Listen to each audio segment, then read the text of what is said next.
اعوذ باللہ بسم اللہ الرحمن الرحیم۔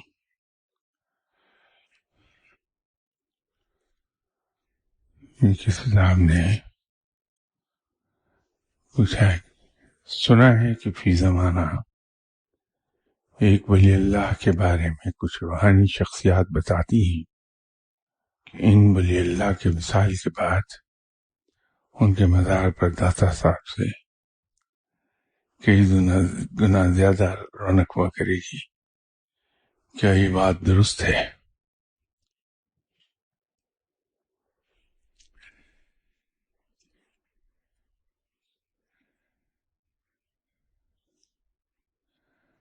یہ اولیاء کرام، فقیر، درویش ویسے تو خلق خدا کے ساتھ ڈیلنگ میں بہت سیدھے، راست گو، معصوم اور دیانتدار ہوتے ہیں، لیکن یہ جو ان کی روحانی معاملات ہیں، اور خاص طور پہ وہ جس میں ان کے روحانی مقام کا بھید کھلتا ہو، یا خلق خدا کسی دوسرے کے مقابل جو کمپیریٹیولی جو معلوم کرتے ہیں کہ کون بڑا کون چھوٹا، اس کا معاملہ آ جائے، یا لوگوں کو دکھانے کے لیے کسی ولی اللہ کے مقام کی بات آ جائے، تو جتنا بڑا ولی اللہ ہوگا وہ اتنی ہی زیادہ ہوشیاری سے کام لے گا کہ وہ اپنا بھید کھلنے نہیں دے گا، دوسرے ولی اللہ کے ذمہ جڑ دے گا بات کہ بھائی یہ مجھ سے بڑا ہے، اس بات کر لو، یہ صحیح بتائے گا آپ کو۔ داتا صاحب کے مقام کے بارے میں اکثر بیشتر یہ بات کرتا ہوں کہ داتا صاحب کا مقام کیا ہے یہ کسی کو نہیں پتہ چلے گا، کیونکہ ان کے بارے میں اولیاء کرام کا تجربہ یہ ہوا کہ اگر کسی اخیار نے یا کسی عمران نے انہیں دیکھا تو اس کو یہ گمان ہوا کہ شاید ابدال کے مقام پر ہیں داتا صاحب، یا کتب کے مقام پر ہیں۔ تو جب کسی ابدال نے ان کے مقام پر نظر ڈالی تو وہ اس دھوکے میں آیا کہ شاید یہ غوث ہے۔ کسی کتب نے دیکھا تو وہ ان کو کچھ کا کچھ سمجھا۔ تو جس طرح آسمان کے بارے میں کہا جاتا ہے کہ یہ انسان کی اپنی حد نگاہ ہے، میں سائنس کی بات کر رہا ہوں، روحانیت کی بات نہیں، تو سائنس میں یہ ہے کہ آسمان کچھ نہیں ہے، یہ انسان کی حد نگاہ ہے۔ تو انسان اگر چاند پر جا کر آسمان کی طرف دیکھے تو آسمان اس کو اتنا ہی دور دکھائی دے گا جتنا زمین سے دکھائی دے رہا ہے۔ سورج پر جا کر اگر آسمان کو دیکھے تو آسمان اتنا ہی دور دکھائی دے گا جتنا اسے زمین سے دکھائی دیتا ہے۔ تو داتا صاحب کے بارے میں میرا کہنا یہ ہے کہ ان کا معاملہ کچھ شاید ویسا ہی ہے جیسے انسان کا اور آسمان کا ہے، کہ کوئی ولی اللہ کا کسی مقام پر ہو، وہ جب داتا صاحب کے مقام کو دیکھتا ہے تو اس کو آسمان کی طرف اتنے ہی بلند دکھائی دیتے ہیں جتنے اخیار کے مقام سے اسے دکھائی دے رہے تھے۔ تو یہ بہت بڑے انسان ہیں، بہت بڑے ولی اللہ ہیں۔ اگر ایسے ولی اللہ کی بات ہو رہی ہے کہ ان کے وصال کے بعد ان کی کتابیں یا ان کی کتابیں کشف المحجوب سے زیادہ مشہور ہو جائیں گی، یا ان کے مزار پر داتا صاحب کے دربار سے زیادہ رونق ہوگی. تو یہ ان ولی اللہ کے مقام کی بات نہیں ہے میرے خیال میں نہیں سمجھتا کہ ان کے مقام کی بات ہے. یہ مقام کی بات ہے داتا صاحب کے، کہ داتا صاحب اتنے عظیم انسان ہیں کہ کسی کے نام کو بھی اتنا دعا کر دیں کہ یا اللہ اس کا نام اتنا بلند کر دے کہ مجھ سے اوپر نکل جائے. تو باپن داتا صاحب کا ہے. اس میں جن ولی اللہ کے بارے میں باتیں ہو رہی ہیں ان ولی اللہ کے کمال کو کوئی دخل نہیں. یہ داتا صاحب کی بلندی ہے، اور میں تو بڑا موتقد ہوں داتا صاحب کی بلندی کا. کیا مقام عطا فرمایا ہے جناب حضرت داتا گنج بخش رحمۃ اللہ علیہ صاحب کو. جب ان کی محفل جمتی ہے تو اس میں کیا کیا ہستیاں بیٹھی ہوتی ہیں. جب انسان اس محفل کو دیکھتا ہے تو پھر پتہ چلتا ہے کہ داتا صاحب کیا ہیں.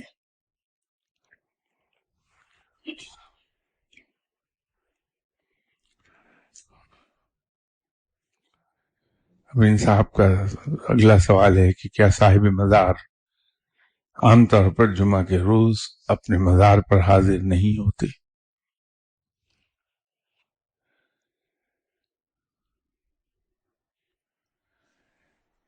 بھائی یہ سوال کسی صاحب نظر سے پوچھیے. مجھ سے پوچھیں گے تو میرے لیے تو کسی دن بھی حاضر نہیں ہوتے، اس لیے کہ میں کیا جانوں کہ ہے بھی کہ نہیں وہاں.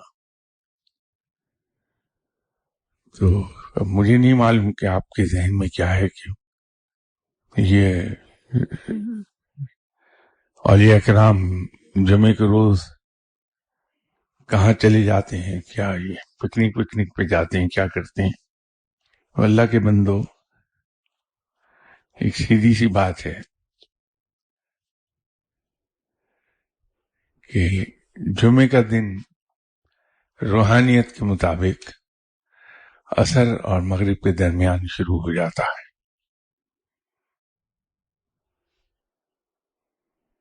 یا آج آپ پہ ایک بھید کھلے گا اس بات سے کہ وہ لوگ جنہیں صاحب مزار سے فیض حاصل ہو رہا ہوتا ہے، علم منتقل کیا جا رہا ہوتا ہے، وہ مغرب کی نماز کے فوراً بعد ہی کیوں جاتے ہیں؟ وہ صاحب مزار ان کو یہ کیوں کہہ دیتے ہیں کہ یہاں تم مغرب کی نماز کے بعد آیا کرو؟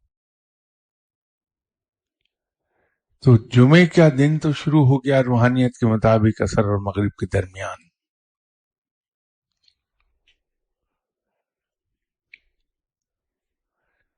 اور یہ وہ وقت ہے کہ جب اکثر و بیشتر صاحب مزار وہاں موجود مل جائیں گے آپ کو.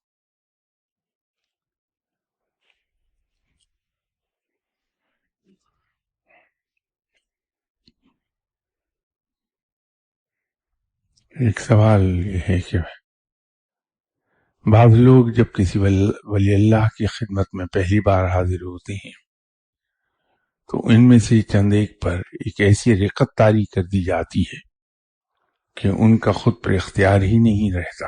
ایسا کیوں؟ کیا یہ قبولیت کی علامت ہے یا ٹریننگ کا آغاز؟ یہ سچ ہے کہ یہ قصہ پیش آتا ہے کہ جب انسان کسی بڑے ولی اللہ کے پاس پہلی بار جاتا ہے، وہ لوگ جن کی روح نیک ہوتی ہے، نیکی کی طرف راغب ہوتی ہے،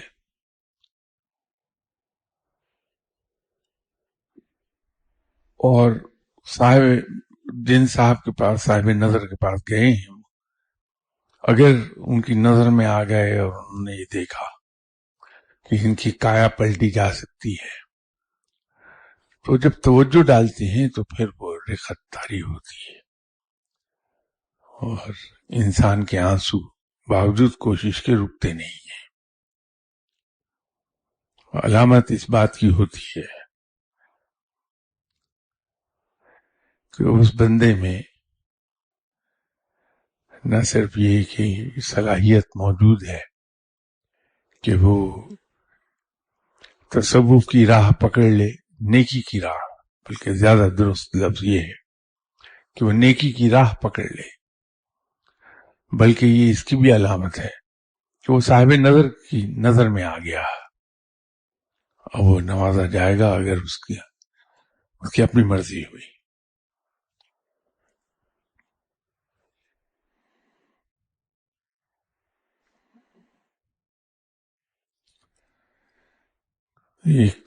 انہوں نے کوئی میرا خیال ہے پرانی میری بات یاد دلائی مجھے کہ آپ نے ایک بار سائفرڈ لینگویج کے بارے میں ارشاد فرمایا تھا کہ جس میں بزرگ بات کرتے ہیں، لیکن روحانی دنیا کا یہ کون سا اور کیسا کمیونیکیشن سسٹم ہے کہ جس میں نہ لب ہلتے ہیں اور نہ سماعتوں کی ضرورت پڑتی ہے، پھر بھی یوں لگتا ہے جیسے ایک روح نے کہا اور دوسری نے سن لیا اور سمجھ لیا۔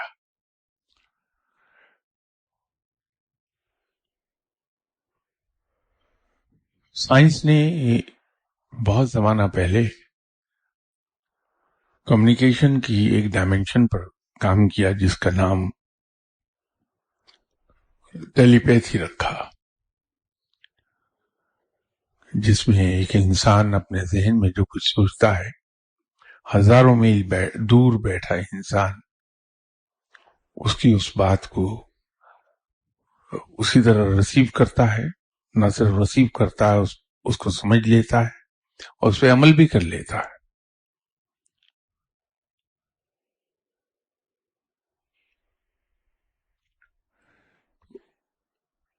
یہ تو سائنس نے ڈسکور کیا ہے، اور آج سے تقریباً کوئی 45 سال پہلے ہے، یہ شاید اس سے ذرا زیادہ عرصہ ہو۔ یہ جو روحانی لوگوں کی گفتگو ہے یہ اس سے ذرا آگے کا درجہ ہے، ٹیلی پیتھی سے کہیں آگے کا درجہ، تو وہ کمیونیکیٹ کر لیتے ہیں، لیکن اس کو شاید کوئی بھی سمجھا نہ پائے کہ یہ جو کمیونیکیشن کی ڈائمینشنز ہیں اس میں سے یہ کون سی ڈائمینشن ہے، ماسوائے اس کے کہ انسان یہ دعا کر دے کہ آپ ایسی کمیونیکیشن سمجھنے کی پوزیشن میں آ جائیں تو آپ کو اندازہ ہو جائے گا کہ کمیونیکیشن کیا ہوتی ہے۔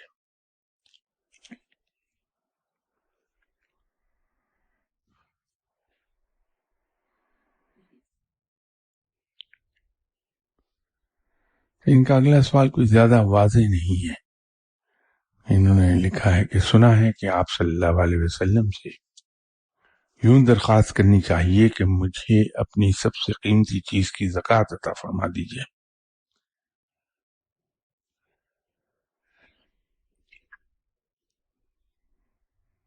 میرے علم میں یہ بات نہیں ہے، لیکن ایک بات میں پورے یقین سے عرض کر سکتا ہوں آپ سے کہ رب تعالیٰ اور آپ صلی اللہ علیہ وسلم کا معاملہ ایسا ہے، اور میں نے انہیں اسی طرح کا پایا کہ وہاں صرف سوال کرنے کی بات ہے،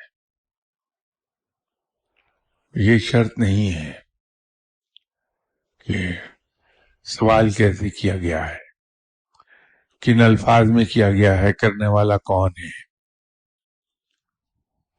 وہاں اتنی عظمت ہے، اتنی حیا اور وزاداری ہے، میرا نہیں خیال کہ آپ صلی اللہ علیہ وسلم کبھی یہ دیکھیں کہ مانگنے والا کون ہے اور مجھ سے کیا مانگا ہے، کھلے دل سے، کھلے ہاتھ سے اور بڑی خوشی سے عطا فرما دیتے ہیں۔ تو میں تو ان کی شان کو اس طرح سے جانتا ہوں۔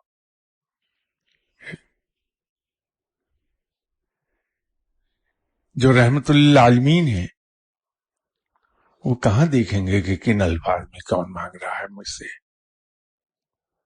وہاں تو نوازنا ہی کام ہے، فطرت ہی نوازنا ہے.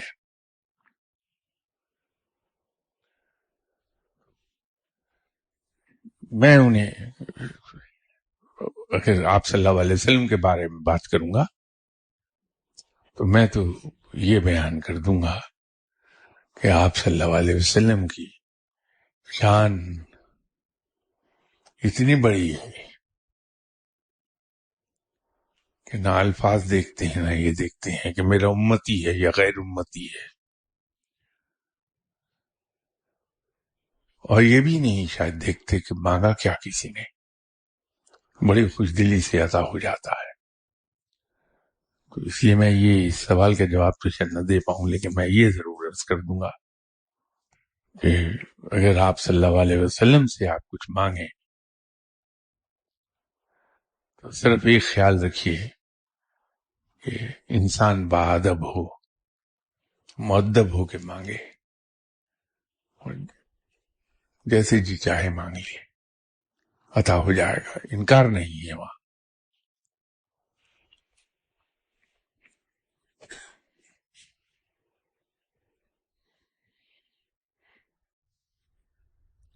ایک سوال انہی نے کیا ہے کہ کیا کوئی شخص جب کسی بزرگ کو اپنا مرشد مان لیتا ہے تو نور کی ایک باریک تار مرشد اور مرید کے درمیان قائم ہو جاتی ہے؟ کیا اسی نور کی تار کے ذریعے مرشد منیر کو مانیٹر کرتا ہے؟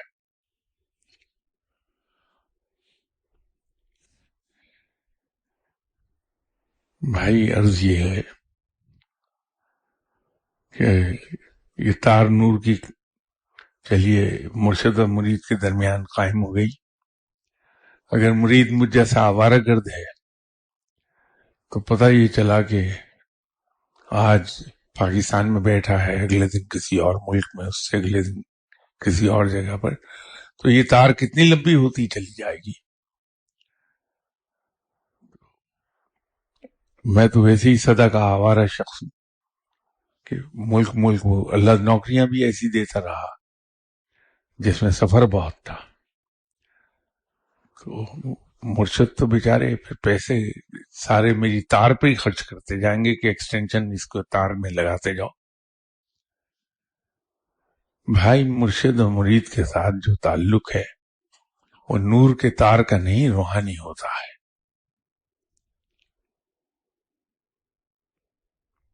وہ تعلق نہ تو قربت کا محتاج ہے نہ دوری سے ایفیکٹ ہوتا ہے. وہ صرف ایک چیز اس تعلق میں قربت یا دوری لاتی ہے، وہ توجہ ہے. اگر مرید کی توجہ مرشد کی طرف رہے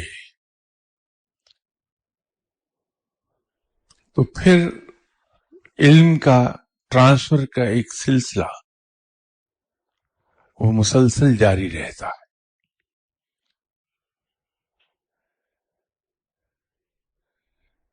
اگر کوئی شخص کسی صاحب نظر کا شاگرد ہو جائے، میں مرید تو نہیں کہتا کیونکہ میرے مذہب میں کہیں پیری مریدی ہے نہیں، اگر شاگرد ہو گیا، علم حاصل کرنا چاہ رہا ہے اپنے مرشد سے، تو ضروری یہ ہے کہ دو باتیں کر لے. ایک تو اپنے مرشد کی طرف توجہ اپنی مرکوز رکھے جب تک وہ جاگ رہا ہے. دوسری بات یہ ہے کہ مرشد کو کاپی کر لے، کہ جو مرشد کے طور اتوار ہیں ان کو کاپی کر لے تو وہ اس راہ پر از خود چل نکلے گا.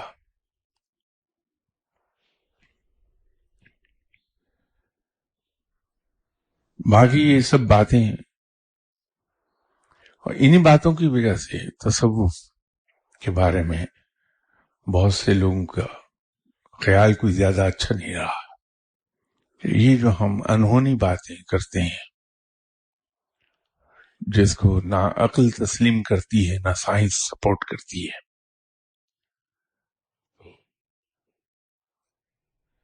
پھر وہ کسی اور دنیا کی باتیں لگتی ہیں اور ان پر اعتراضات اٹھتے ہیں.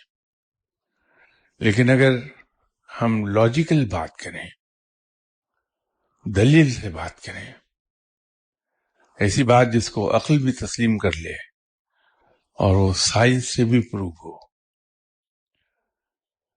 تو وہ ہر کوئی اسے مان لے گا.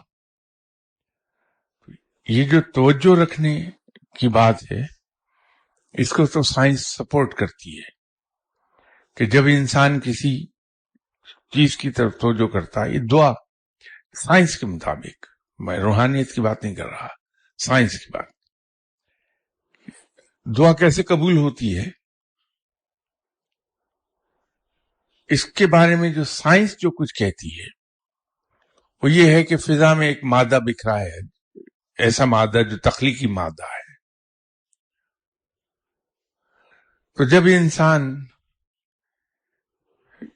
اپنی کسی خواہش کے بارے میں ہر وقت ادھر کوئی توجہ رکھتا ہے، اس کے بارے میں دعا مانگتا رہتا ہے، اس کا ذکر کرتا ہے، تو اس کی توجہ اور اس الفاظ کی اثرات کے زیر اثر وہ تخلیقی مادہ وہ شیپ لینے لگتا ہے.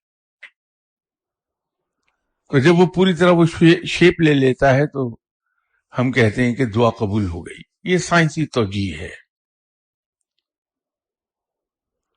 تو توجہ جو ہے یہ اصل میں بہت رول پلے کرتی ہے. مسٹک سائنسز میں